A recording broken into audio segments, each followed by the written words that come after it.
এই 8টা ঘরের মধ্যে এই 7টা ঘর প্রকৃত মান বহন করে। প্রকৃত মান বহন করে। আর এই ঘরটি মূলত চিহ্ন বিট বলে, ঠিক আছে।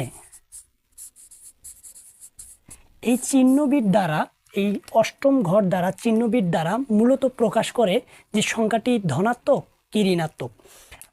মনে করো যে 80 একটা সংখ্যা নিলাম, এটাকে প্লাস দিলাম, ঠিক আছে।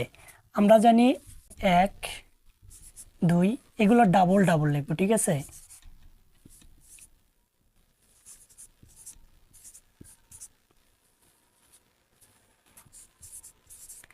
এখন একটু লক্ষ্য করো এখানে কত, 64-র সাথে কত যোগ করলে 80 হবে। যদি আমরা 16 যোগ করি তাহলে 80 হয়। তার মানে এই ঘরটা 1 লিখবো, এই ঘরটা 1 লিখবো, আর পরের গুলো